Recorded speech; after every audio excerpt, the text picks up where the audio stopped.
Olá, este é o Poder Entrevista. Eu sou Luísa Carvalho, redatora do Poder 360 e vou entrevistar o astronauta Marcos Pontes, senador pelo PL de São Paulo. Pontes tem 61 anos. Foi o primeiro astronauta brasileiro em missão à Estação Espacial Internacional. Foi também ministro da Ciência e Tecnologia no governo do ex-presidente Jair Bolsonaro. Tem graduação em Engenharia Aeronáutica pelo ITA, o Instituto Tecnológico de Aeronáutica, é tenente-coronel aviador da FAB, Força Aérea Brasileira na Reserva. Atualmente, ele é vice-presidente da Comissão Temporária Interna sobre Inteligência Artificial no Senado. Senador, obrigada por ter aceitado o nosso convite. Obrigado, Luísa. Um abraço a todos vocês. Um prazer poder conversar e falar um pouquinho das nossas atualidades aqui em Brasília. Agradeço também a todos os web espectadores que assistem a este programa. Essa entrevista está sendo gravada por videoconferência no estúdio do Poder 360 em Brasília, em 1º de julho de 2024. Para ficar sempre bem informado, inscreva-se no canal do Poder 360. Ative as notificações e não perca nenhuma informação relevante. Senador, a tecnologia e o investimento científico são pautas frequentes do senhor no Senado. Queria entender qual a sua perspectiva sobre legislar sobre esses temas no Brasil. Acha que o Congresso está interessado nesses assuntos? Olha, você colocou um ponto muito importante. Infelizmente, no Brasil ainda falta uma cultura mais lógica e eficiente com relação a entender a importância estratégica desse conjunto de educação profissionalizante, ciência, tecnologia, inovações, ambiente de negócios. Esse conjunto foi o conjunto que fez com que todos os países que hoje nós consideramos desenvolvidos sejam desenvolvidos. O problema é que no Brasil criou-se uma ideia, de alguma forma, entre legisladores, entre autoridades mesmo, no executivo, de que ciência, tecnologia e inovações é algo só para o futuro. Então, a gente não precisa se preocupar com isso agora, a gente precisa se preocupar logo depois. Isso é muito errado. A gente precisa se preocupar agora. Eu vou te dar um exemplo, só para você ver como que isso aí altera. Vamos falar na área de saúde, por exemplo. Todas as áreas usam ciência e tecnologia. Então, um exemplo rápido na área de saúde. Quando eu era ministro, eu recebi um projeto do Dr. Silvano Raia, um dos maiores cientistas e pesquisadores e médicos brasileiros, fez o primeiro transplante de fígado, né, do mundo. Ele me trouxe um projeto de xenotransplante, que é a colocação, transplante de órgãos de porcos em seres humanos. Obviamente são porcos especiais, criados em laboratório, nascidos, modificados geneticamente para reduzir a rejeição. Eu comprei, vamos dizer assim, a ideia do projeto, adorei, porque isso aí resolve, para você ver, tem cerca de 100 mil pessoas na fila de transplante de rins no Brasil. A cada ano entram 33 mil, conseguem um transplante 22 mil, morre 7 pessoas por dia, né, com uma qualidade de vida péssima. Então, como que você faz para resolver isso? Bom, você criar um laboratório. Esse laboratório custou, né, cerca de 100 milhões de reais. Para manutenção, vamos supor, no OPEX, aí, de cerca de 20 milhões por ano, você está falando de um gasto que vai ser rapidamente amortizado. Por quê? Isso aí consegue retirar uma fila de 90% dessa fila. 90%, ou seja, você vai salvar muita gente, vai ajudar na qualidade de vida de muita gente com isso, com esse tipo de projeto. Além disso, isso serve para, não só rins, serve para pele, córnea, ilhotas de Langerhans, para a produção de insulina, para quem tem diabetes tipo 1 e outras coisas, coração e etc. Na ponta da tecnologia, muito importante. Aí você fala, isso é muito caro? Não, se você fizer 5 laboratórios desses, custa 500 milhões de reais e 100 milhões por ano para manter. Mas quanto que o SUS gasta por ano para manter essa diálise, só para rim? Cerca de 3,6 bilhões de reais. Veja bem a diferença. Se você coloca um laboratório desse, somando todos os gastos, os custos e etc., você vai conseguir economizar, em média, 3 bilhões de reais para o SUS por ano, agora.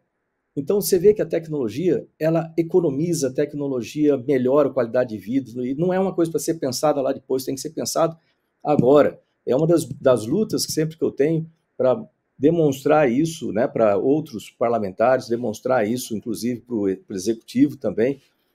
Mas a gente vai chegar lá, entendeu? Aos poucos, eu acho que está criando a cultura, disso. Vamos ver se a gente consegue trazer mais parlamentares que entendam realmente de ciência e tecnologia, que possam ajudar aí nessa batalha, que vai ser o resultado disso é bom para o país. Senador, durante a sua gestão no Ministério da Ciência, o governo brasileiro assinou um acordo que firmava parceria entre o Brasil e os Estados Unidos no projeto Artemis. É uma iniciativa bastante ambiciosa da NASA para levar pessoas à Lua. O senhor tem acompanhado a condução do acordo pela Agência Espacial Brasileira hoje em dia? Como é que avalia o andamento? Eu tenho conversado com a Agência Espacial Brasileira, assim como com o Comando da Aeronáutica, com relação ao programa espacial, não especificamente com relação ao Artemis, mas principalmente por causa da Lei Geral do Espaço, que está comigo, e eu pretendo, se nós conseguirmos aí uma audiência, uma sessão da Comissão de Relações Exteriores, nós podemos votar. Eu sou o relator, já está tudo pronto, só aguardando marcar e pautar, então a gente pode votar isso aí esse ano ainda, o que é muito importante, porque trata de vários aspectos do programa espacial que sempre ficaram travados. O programa espacial é outro exemplo de falta de prioridade dos governos, ele sempre veio se arrastando ao longo de décadas na nossa história do Brasil, e é muito importante ter um programa espacial forte no Brasil, né? Você ter a utilização em agricultura, segurança, comunicações, tantas aplicações no espaço para gerar dinheiro para novas empresas, novos empregos no país. Então, o Artemis ele vai ajudar aí muito, não só na área de pesquisa, porque os nossos pesquisadores vão poder trabalhar com pesquisas na Lua, Marte, asteroides, espaço profundo e uma série de outras coisas, também para empresas brasileiras poderem produzir sistemas e subsistemas para serem utilizados em todos esses locais, inclusive na Gateway, que é uma espaçonave que vai ficar ao redor da Lua. O ITA já tem trabalhado no desenvolvimento, né, onde eu estudei, Instituto Tecnológico de Aeronáutica, o desenvolvimento de um satélite para ficar em órbita da Lua. Eu tenho discutido com o setor da indústria também para a construção de um rover de multipropósito, né, para colocar vários tipos de carga útil para a superfície da Lua, que depois pode ser adequado para Marte e outros lugares. Ou seja, isso coloca o Brasil ali numa fronteira. E eu tenho um sonho, vamos dizer assim, de muito tempo, a gente pode até chamar de uma, entre aspas, né, como fosse uma agenda oculta, de ter outros astronautas profissionais no Brasil. Então, isso também abre caminho para que a gente comece já a sonhar aí em selecionar algum astronauta para treinamento, seja da NASA, seja em Moscou, né, para que a gente tenha aí continuidade, né, que eu sou o primeiro, mas não posso ser o único a vida inteira, a gente precisa ter outros também. Considerando esse contexto que o senhor trouxe, assim, no setor espacial, o senhor acha que o Brasil está em que momento em termos de investimento e desenvolvimento de pesquisas e iniciativas? O senhor vê positivamente o que está acontecendo? O momento atual é uma guinada bastante interessante de utilização mais intensa do setor privado, participação de negócios no espaço. Isso é muito bom, porque melhora a eficiência de custos, melhora as aplicações do espaço, gera mais empregos. Você vai me ouvir falar muito disso, que é sempre assim, você tem conhecimento. O conhecimento sozinho, ele não serve para nada. Você precisa transformar esse conhecimento, quem paga imposto, né? Nós somos contribuintes, a gente quer ver esse conhecimento sendo transformado em novos produtos, novos serviços, nota fiscal gera mais arrecadação para o governo, que pode logicamente utilizar em educação, em saúde, em segurança pública, etc., e gera mais empregos, pessoas empregadas gastam mais, isso aquece a economia. Então o programa espacial ele precisa ser muito, muito, muito utilizado no país. Nós estamos num momento no mundo de crescimento das atividades espaciais e com muitas oportunidades aparecendo, principalmente voltadas ao setor privado. O setor público ele vai mais longe, tipo assim, ele se arrisca mais, porque isso é a natureza, né? Você vai querer que uma empresa, apesar que tem algumas, como a SpaceX, que acaba se arriscando mais aí para a Lua e etc., mas geralmente as missões de abertura de fronteiras são do setor público e depois a exploração dos negócios no espaço do setor privado. E nós precisamos fazer isso, tanto para conhecimento quanto para negócios. E o momento é bom. O momento é bom em termos de aumento de necessidade de comunicações, por exemplo, né, com velocidade e maior banda. A gente utiliza celular em praticamente tudo, isso sempre precisa de mais comunicação.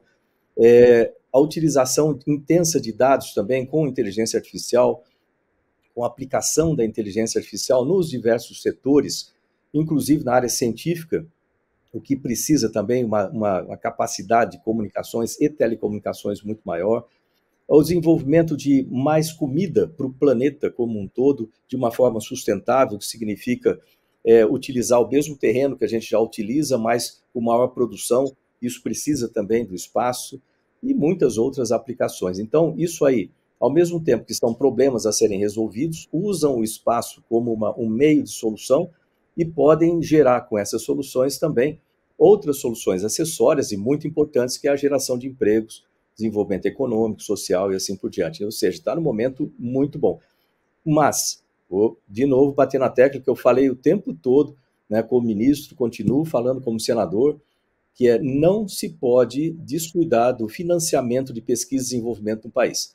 Eu coloquei a PEC 31, que é a PEC da ciência, para que o governo faça, junto com o legislativo, junto com os setores nos estados, municípios, setor privado, terceiro setor, fazer as articulações para aumentar o investimento em pesquisa e desenvolvimento no país, dos atuais muito baixos, ridículos, vamos chamar assim, de 1,14% do PIB, né, é sempre em referência ao PIB que se faz esses cálculos, para pelo menos 2,5% do PIB num prazo de 10 anos, o que é perfeitamente factível, não aumenta os custos do governo, muito pelo contrário, como eu dei aquele exemplo do xenotransplante, esse aumento de investimento vai trazer mais dinheiro, inclusive, né, para os cofres públicos e mais qualidade de vida para as pessoas, e a gente chega, numa certa forma, próximo ao que é o OCDE, a média dos países da OCDE tem, que é 2,73% do PIB.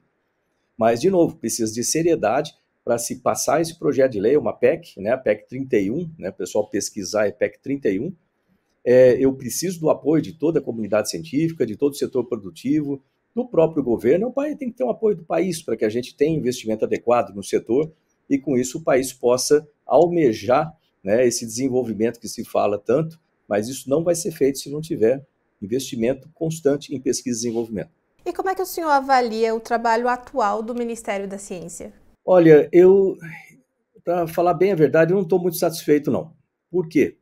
Eu vou começar com a parte, eu poderia falar de muitas coisas, mas eu vou falar com uma parte que é muito cara para todos nós, Brasil, não cara em termos de custo, mas cara em termos de ser precioso e importante, que é a motivação e a formação de jovens. A NASA, por exemplo, eu fiquei 20 anos na NASA. A NASA é uma organização enorme, são um quartel-general, mais 10 centros principais, e existe ali um vice-administrador responsável por o que a gente chama de Outreach Programs. São programas para você levar ciência e tecnologia para dentro das escolas, promover a ciência, popularizar a ciência. E isso é uma coisa que não é acessório, isso é essencial. Eu lembro que quando eu comecei, lá em 1998, quando fui selecionado astronauta, né, na época tinha o Will Dale, né, um cara que sempre batalhou muito pela popularização da ciência, num departamento lá, um departamentinho pequenininho, lá dentro do Ministério, tentando, de uma forma muito, vamos dizer assim, até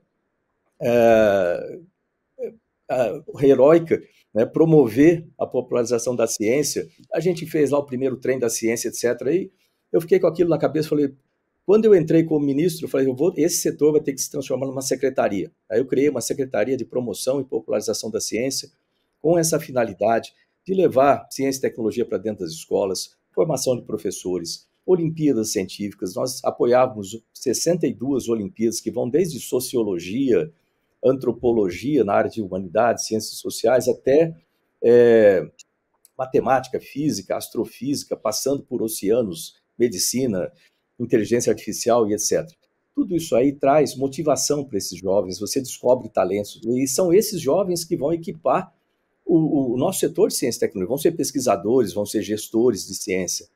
A gente não pode esquecer dos jovens, não pode esquecer desse tipo de coisa. De repente, assim que mudou o governo, essa secretaria foi cortada, simplesmente voltou a ser nada dentro da agência, dentro do ministério.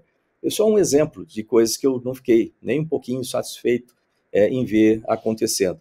É importante também que a utilização do Fundo Nacional de Desenvolvimento Científico e Tecnológico, o FNDCT, que nós lutamos tanto para liberar isso em 2021, né? Você deve ter visto muita briga minha ali, briga no bom sentido, né, com meu amigo Paulo Guedes, mas ele tinha cuidado da economia e eu cuidando ali do financiamento da ciência, então a gente discutiu muito, mas a gente conseguiu liberar com o apoio da sociedade civil, do Congresso, da comunidade científica, do setor produtivo, liberamos, aí são quase 10 bilhões de reais por ano a mais para que possa ser empregado dentro dos diversos setores de utilização de ciência e tecnologia, em projetos na agricultura, na segurança, na saúde e tantos outros projetos.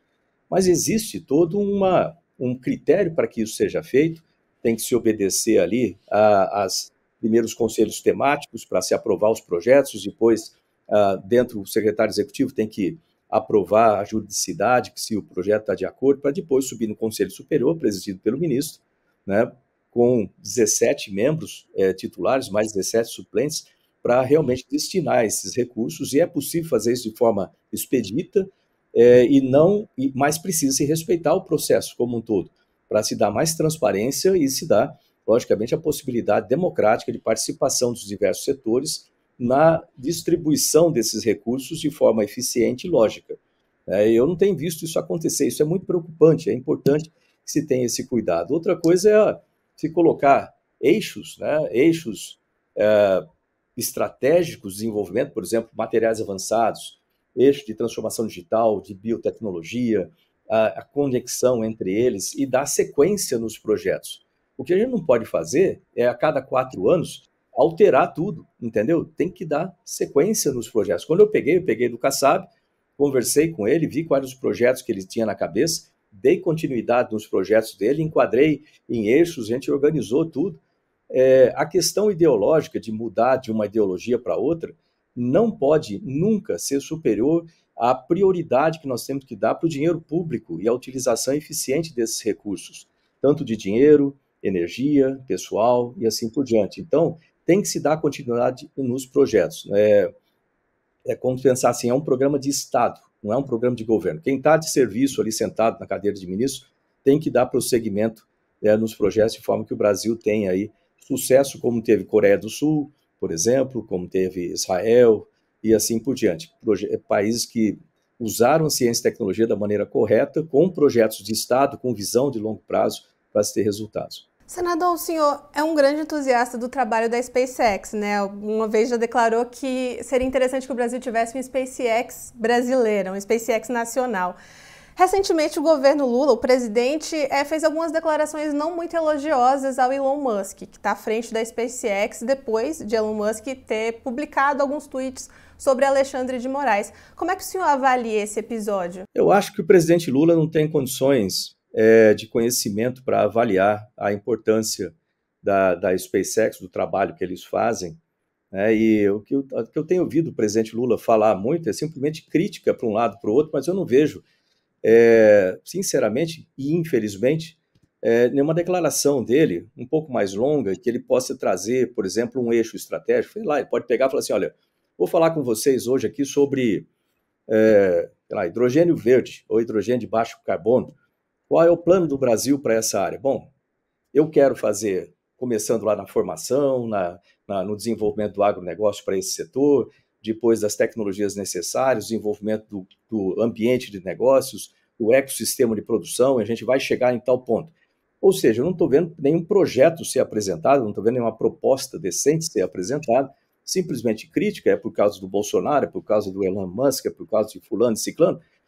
Isso não leva o país a lugar nenhum. A gente precisa realmente de gestores que, primeiro, tenham competência técnica e de gestão para apontar para a direção correta, cumprir o programa, apresentar os resultados com transparência e largar a mão de ficar criticando outras pessoas como se isso fosse convencer alguém de que está sendo feito está certo. Então, eu não dou a menor valor a esse tipo de comentário. Senador, o senhor é um aliado do ex-presidente Jair Bolsonaro e tem sua imagem vinculada a ele, mas já deu algumas declarações opostas a falas de Bolsonaro em assuntos como mudanças climáticas e vacinação. O senhor considera que tem opiniões diferentes sobre esses assuntos? Sim, eu considero que eu seria completamente inútil para ele ou para o governo se eu não apresentasse, através do meu conhecimento, a informação necessária.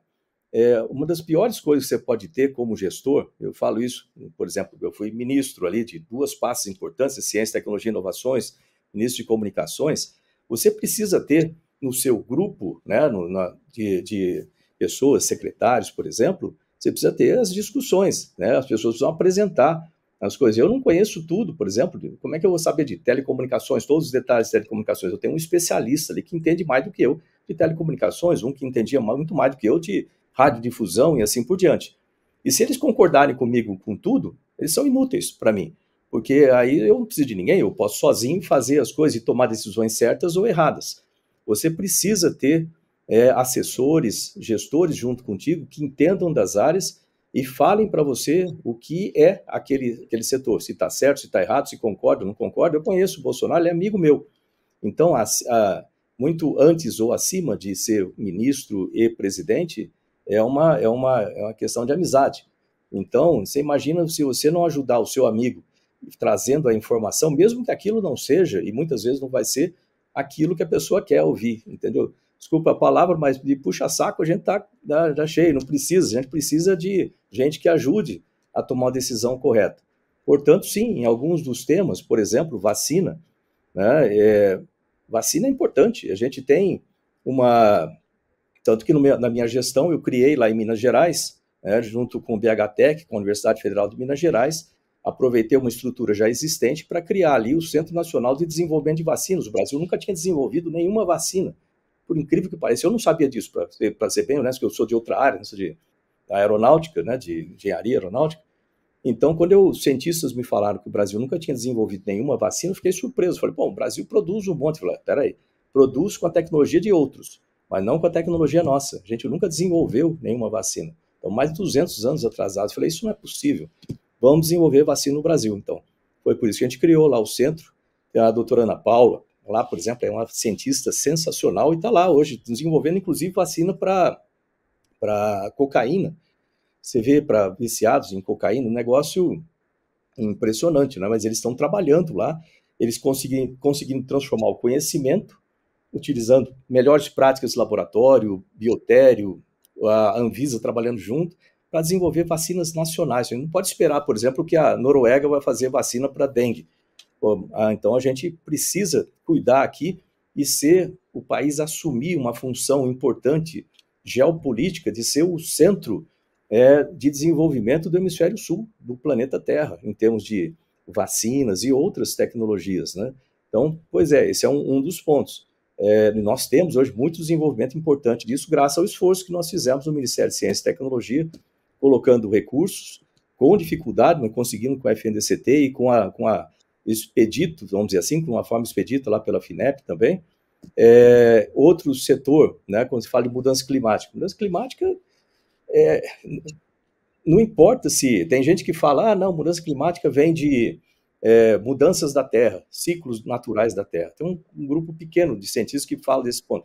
Um grupo maior, do que eu faço parte, que eu acredito que o ser humano tem influência, né? Ou pode ser uma mistura dos dois. O fato é que, independentemente dos fatores contribuintes, a gente tem a mudança climática acontecendo. Isso está mais do que evidente, né? E a gente tem que tomar providências. Eu tenho até um projeto de lei, o 5.002, que eu fiz em 2023. Na verdade, não fui eu que fiz, eu assinei, mas quem escreveu o programa foi a Defesa Civil e o CEMADEM, né, o Centro de Monitoramento e Alerta de Desastres Naturais. E é um programa muito importante de gerenciamento de riscos, que é diferente de prevenção. Prevenção é uma parte do gerenciamento de risco, né? Gerenciamento de risco é a maior prevenção, uma parte aqui. E isso precisa o Brasil urgente ter isso aí. E outros pontos, outros projetos que eu coloquei também como ministro, tem a ver com mudança climática, como o Adapta Brasil lá no INPE, o Sirene, que é outro projeto também desenvolvido ali no INPE, o BIG, que também é uma base integrada georreferenciada também para modelamento e simulação de mudanças climáticas, também no INPE, junção da parte de meteorologia do país.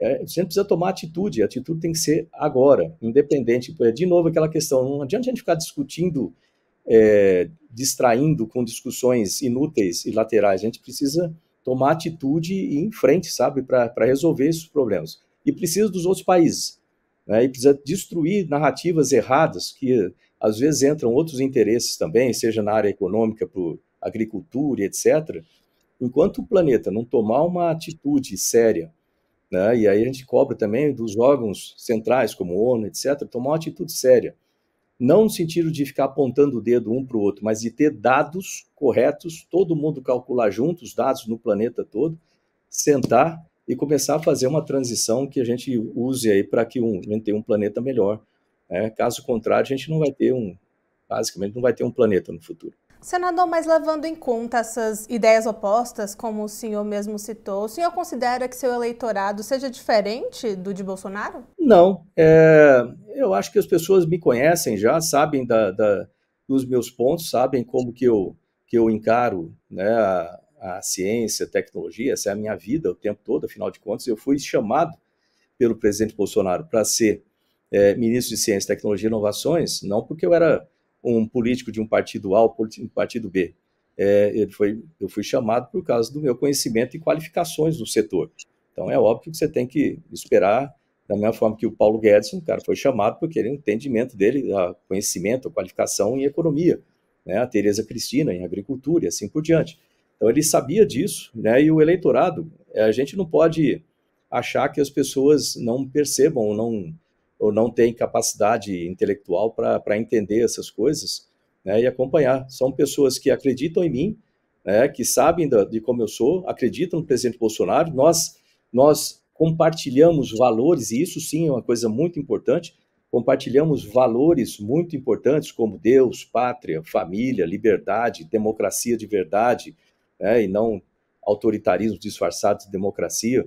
Então, a gente batalha nesse sentido, e o pessoal está todo mundo junto comigo, né? Seja como o pessoal costuma falar, de extrema-direita ou de centro-direita, o que seja, mesmo de esquerda, as pessoas que raciocinam, né? E têm uma noção da importância desses temas que eu trago, né? Também acabam apoiando. Ou seja, a gente precisa começar a trabalhar pelo Brasil, sabe? E eu acho que essa polarização, inclusive, tem um efeito muito nefasto, mas deixa eu colocar um ponto aqui interessante. Você quer ver? Está acontecendo uma série de coisas erradas no governo atual, né? É só uma pessoa completamente alienada que não percebe o que está acontecendo no governo, seja na economia, né? A gente está com um risco muito grande na economia, a gente está com risco, inclusive, na parte ambiental, já que a gente está falando da parte ambiental, você vê o Pantanal agora queimando aí muito mais do que muitos anos, né? Que nunca teve tanta situação como tem agora. E tudo isso está sendo mostrado aonde? Cadê a imprensa para mostrar isso aí? O pessoal não está mostrando. Aí eu fico pensando, por que a imprensa não está mostrando isso aí para a população? É medo do governo? É medo de um autoritarismo, de ser retaliado de alguma forma? Isso pode ser, e se for isso é terrível, porque isso a gente está falando de perda de liberdade de imprensa. Mas também pode ser, e eu acredito que também seja um componente importante, a própria polarização, que fala assim, eu não... Essa imprensa, o pessoal que era contra o Bolsonaro, de repente não quer falar contra o Lula porque vai dar a impressão que eles estão sendo a favor do Bolsonaro. Deu para entender o que eu estou falando? É algo assim inimaginável e é muito ruim para o país esse tipo de coisa. A imprensa tem que fazer o papel dela para criticar, seja criticar o Bolsonaro, seja criticar o Lula, seja criticar qualquer pessoa, o Alexandre Moraes, ou qualquer pessoa que esteja, né, como servidor do público. Eu gosto de ressaltar esse ponto porque às vezes a pessoa esquece que seja presidente da República, seja senador, presidente do Senado ou do Congresso, seja ministro de STF, tudo isso aí é funcionário do público. Quem manda no Brasil é a população. A gente, afinal de contas, vivemos uma democracia. E a população tem e deve criticar quem seja que ela achar que tem que criticar e tem que apresentar suas opiniões sem medo de ser preso, ser retaliado, ser cortado da internet, seja lá o que for. Óbvio que eu estou falando não é não é caluniar as pessoas, não é xingar as pessoas, aí é outra coisa. Para isso existe lei, existe difamação, calúnia, processos disso, e a pessoa que faz esse tipo de coisa tem que ser processada, tem que ser julgada, mas não por opinião. A pessoa pode ter a opinião que ela quiser e falar a sua opinião, faz parte da democracia, e quem não consegue ouvir opiniões contrárias está muito errado, né? Não deveria viver em democracia. Geralmente a gente vê isso em governos autoritários. Senador, a gente não poderia deixar de falar sobre as eleições municipais. O seu nome surgiu como uma possibilidade para a Prefeitura de São Paulo há alguns meses, e eu queria entender se houve realmente uma conversa entre o senhor e o partido, ou entre o senhor e o Bolsonaro, sobre essa possibilidade. Teve uma época, no ano passado, se eu não me engano ainda, em que eu vi meu nome sendo ventilado. Houve uma conversa do partido, uma pergunta para mim se eu, que eu achava, se eu aceitava ou não. Eu fiquei muito lisonjeado, né? Eu tive uma votação muito expressiva, foi a maior votação de 2022, né, do Brasil, uma das maiores da história, né, do Brasil, quase 11 milhões de votos. Eu acho que isso reflete justamente uma carreira, uma história de vida aí de serviço para o Brasil. E em São Paulo, a cidade de São Paulo, também tive uma votação alta, embora não tenha sido a maior. Ali em São Paulo, na cidade de São Paulo, venceu o Márcio França, né? Eu fiquei em segundo ali, mas tive a maior votação, fiquei muito próximo lá. Portanto, eu seria naturalmente um candidato, pela lógica, bastante interessante, né, para a direita lá. Então, eu fiquei muito lisonjeado, né, muito honrado com o convite, com o meu nome sendo ventilado para isso. Mas, veja bem, eu acabei de ser eleito para o Senado. Então, do meu ponto de vista, não faz sentido eu sair do Senado depois de 2 anos para assumir uma prefeitura. Eu preciso cumprir mais tempo no Senado. Se fosse em 2026, lógico que não tem prefeitura em 2026, mas fosse algo em 2026, já passaram 4 anos, já deu tempo de colocar projetos, já deu tempo de aprovar projetos, já de preparar tudo isso aí. Então seria uma situação diferente. Mas logo no começo, assim, eu não me senti confortável em fazer essa transição.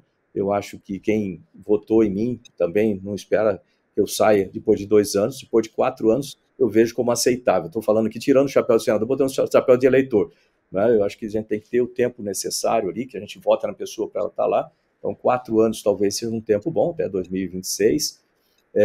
Agora, em 2 anos, eu achei muito pouco.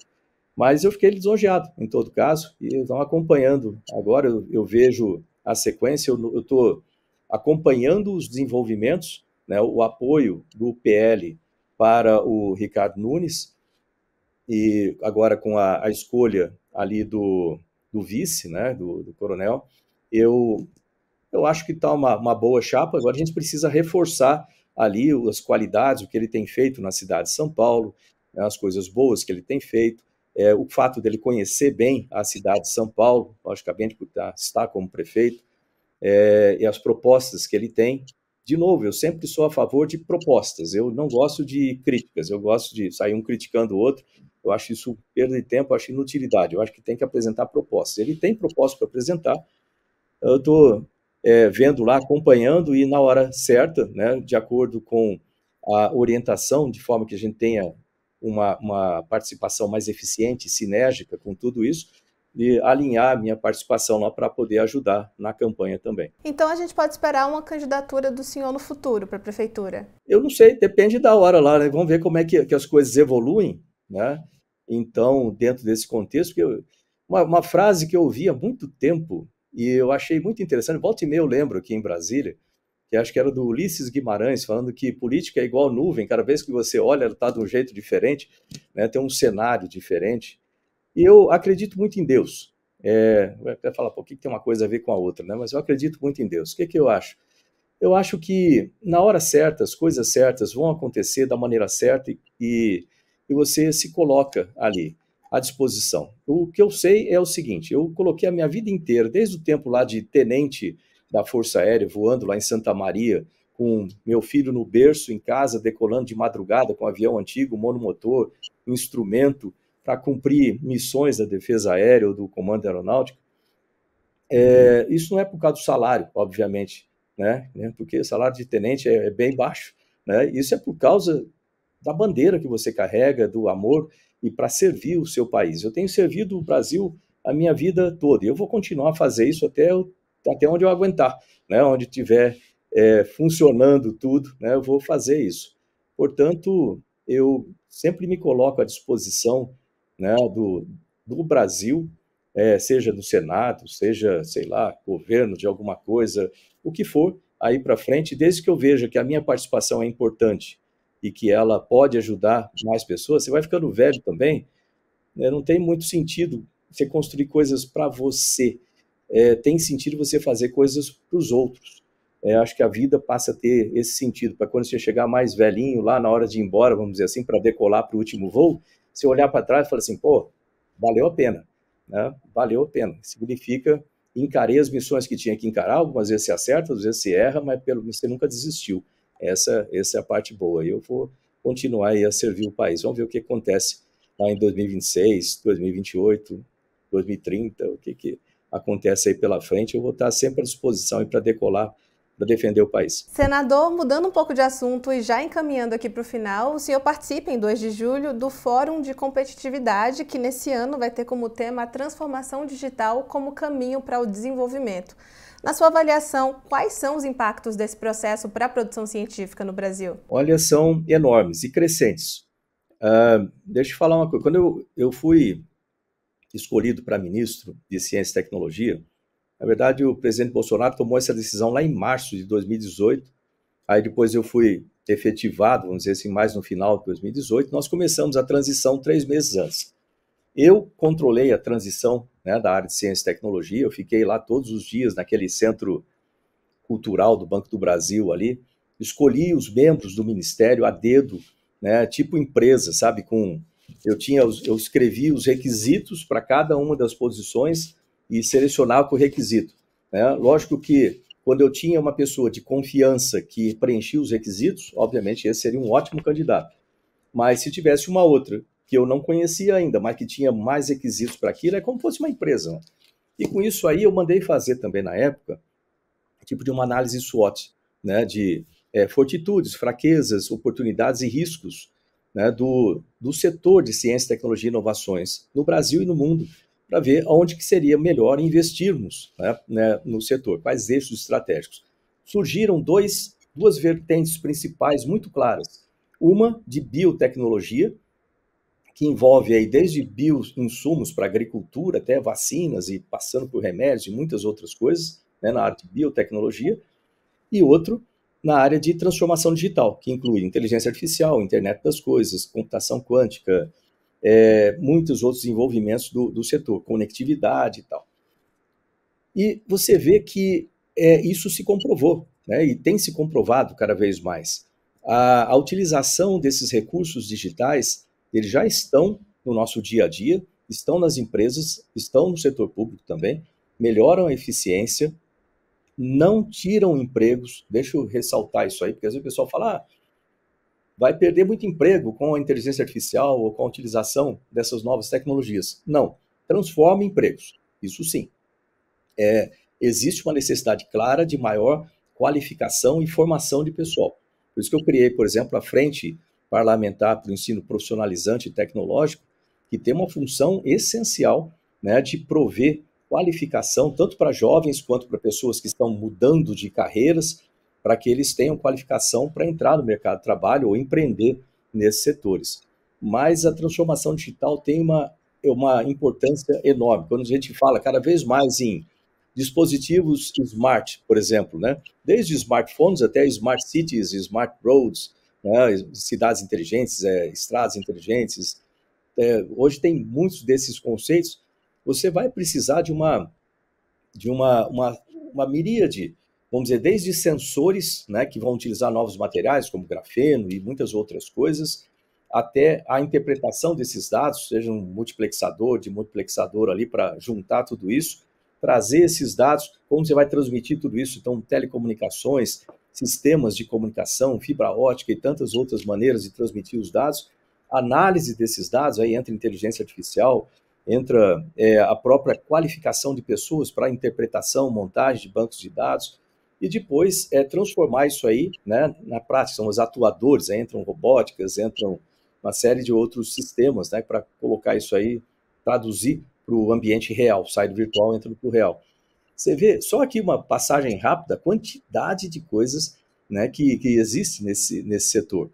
Portanto, é importante para a competitividade do Brasil, primeiro, que os 3 setores de produção, né, agronegócio, comércio indústria, estejam ligados aí para as transformações e para a atualização desses sistemas, que os nossos sistemas de fomento, né, tanto no desenvolvimento desses sistemas, quando a gente fala de CNPq, na parte mais básica de ciência básica, seja na FINEP, no desenvolvimento de inovações para o setor, aí depois na melhoria das startups, o crescimento dessas empresas como o BNDES, etc., estejam muito ligados e trabalhando em consonância para que esse setor de transformação digital, o Brasil tenha, os nossos setores tenham a aplicação, e não só nas grandes empresas, que isso se espalhe nas pequenas, no pequeno comércio, aquele cara que tem a lojinha ali na rua central da cidadezinha do interior, sabe? Tudo isso aí tem que chegar lá na base, e tem que chegar no dia a dia das pessoas, para aprenderem a usar e já raciocinar em ter os seus empregos, o seu empreendedorismo ligado com tecnologia. É um trabalho amplo, um trabalho que tem que ser feito em muitas e muitas e muitas mãos, instituições, mas é possível e necessário no país. Eu estou aqui no Senado justamente trabalhando para poder ajudar no que tange a parte de legislação, mas também empurrando projetos. Eu tive reuniões, por exemplo, semana passada, lá em São Paulo, com o secretário de Direito de Pessoas com Deficiência, com o secretário da Educação, com o secretário de Desenvolvimento Econômico do Estado, com diversos secretários, para justamente a gente coordenar, o secretário de Ciência e Tecnologia também, para coordenar tudo isso no Estado, esses projetos, de forma que a gente trabalhe junto, utilize a minha experiência aqui no Brasil como ministro de Ciência, Tecnologia e Inovações, agora as minhas possibilidades, perspectivas no Senado, mas também a experiência do exterior. Tem que lembrar que eu trabalhei 20 anos no exterior, com NASA, com ONU, etc. Tudo isso aí congrega e a gente tem que utilizar aqui no Brasil. E sempre em prol de utilização para que os... Eu sempre falo isso, o pessoal fala, pô, você fala, mas para os nossos jovens pensem em tecnologia, para que os nossos jovens invistam em tecnologia, invistam seu tempo, energia, para que eles ganhem dinheiro com tecnologia, desenvolvam seus negócios e ajudem a sociedade com seus talentos. Então, a transformação digital é essencial. O Brasil ganhou bastante, você viu aí no ranking de transformação digital, pelo Banco Mundial, o Brasil já chegou em segundo lugar, se eu não me engano. Quando eu comecei lá atrás, a gente estava, acho que não me engano, em sétimo ou bem mais para trás. Então, veio subindo. Mas não é bom ficar só alegrezinho, não, com essa coisa, chegamos lá em cima e agora vamos relaxar. Não é assim, não. A gente tem que trabalhar dia a dia para melhorar cada vez mais esses sistemas e, de novo, vou ressaltar de novo, não é ficar só no topo, ali no governo, são os serviços do governo e etc., são as grandes empresas, os grandes bancos, não, isso a gente tem que aprofundar na cadeia, chegar lá no dono de lojinha que está ali na coisa, o feirante que está lá, o empreendedor individual. A gente tem que levar a tecnologia para todo mundo. Por fim, eu queria só que o senhor me exemplificasse como a inteligência artificial ela pode ser incorporada no dia a dia da gestão pública. De diversas maneiras. Primeiro, vamos ver, às vezes existem certos mitos com relação à inteligência artificial, tanto as pessoas que acham que ela consegue fazer uma certa coisa e ela faz mais do que aquilo, ela tem capacidade de fazer mais do que aquilo, e outras que acham que ela faz muito e ela não é capaz de fazer aquilo. Principalmente os que têm mais medo da inteligência artificial. Eu fico pensando lá do Schwarzenegger, lá com o Exterminador do Futuro, e acho que vai sair uma inteligência artificial atirando em todo mundo. Isso não existe. Isso é filme, não é realidade.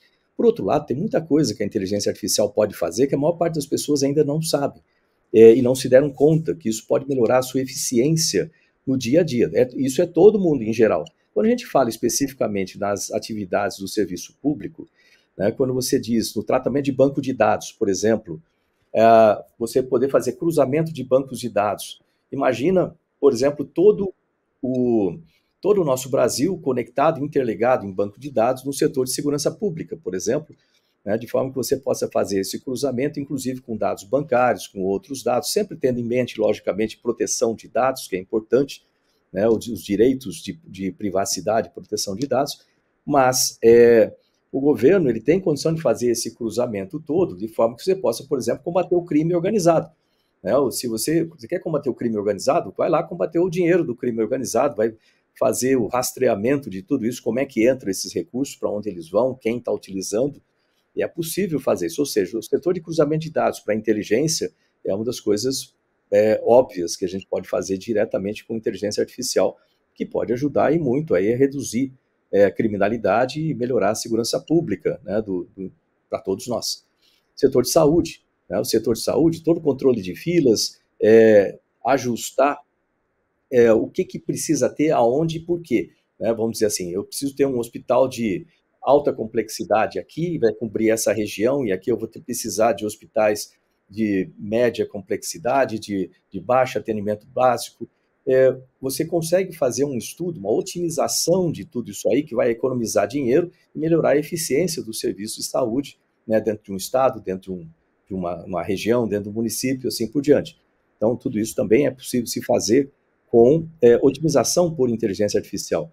A produção rápida de documentos, por exemplo, de vários outros tipos a gente falando de texto, vídeo, áudio, muita coisa dá para ser aperfeiçoada e melhorada.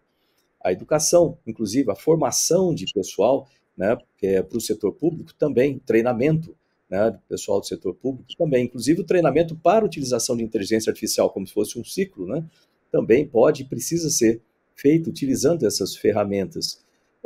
A divulgação, a comunicação, inclusive fala-se muito de fake news, essas coisas todas, é uma, vamos dizer assim, é uma idiotice muito grande você achar, desculpa usar a palavra assim, mas é você achar que um grupo de pessoas, que todos nós, sem exceção, todos nós temos biases, ou seja, temos crenças, temos ideologias, temos uma série de coisas na nossa cabeça que faz com que as nossas tomadas de decisão e mesmo a maneira como a gente enxerga a vida seja diferente da realidade. Ou seja, você pegar um grupo de pessoas e considerar as pessoas como se fosse o oráculo, pessoas que sabem de tudo e conseguem distinguir entre a verdade e a mentira, entre o bem e o mal, isso é completamente inaceitável e ilógico. Então, você pode utilizar inteligência artificial? Aí pode. Né? Você poderia utilizar, por exemplo, 3 inteligências artificiais, né, com bancos de dados diferentes, operando de forma independente para fazer análise de uma informação. Você coloca aquela informação ali, isso aqui é fake news, isso aqui é uma opinião, isso aqui é uma difamação, isso aqui é uma agressão, o que é isso aqui? Elas conseguem, com o treinamento adequado, e dá para treinar, elas não cansam, elas não têm emoção, elas não têm crenças, elas fazem o que está previsto fazer, né? E elas aprendem com isso aí. Se tiver conversando essas 3, e elas discutem e falam assim, olha, isso aqui é tal coisa. Eu acho isso, faz a votação entre elas, né? Aí fica muito mais lógico. Ou seja, você vê que dá para utilizar, inclusive para resolver certos dilemas que a gente tem enfrentado aí, né, e que eu não vejo indo para a direção correta quando a gente fala dessa questão de fake news, por exemplo. Não existe a mínima condição de se ter um grupo de pessoas que sejam donos da verdade para saber o que é verdade, o que é mentira, o que é democrático, o que é antidemocrático. A inteligência artificial ela conseguiria fazer isso com muito mais precisão e com muito mais justiça do que um ser humano, nesse caso, especificamente. Tem outros casos que não é o caso. Chega ao final esta edição do Poder Entrevista. Em nome do jornal digital Poder 360, eu agradeço o senador Marcos Pontes por ter aceitado o nosso convite.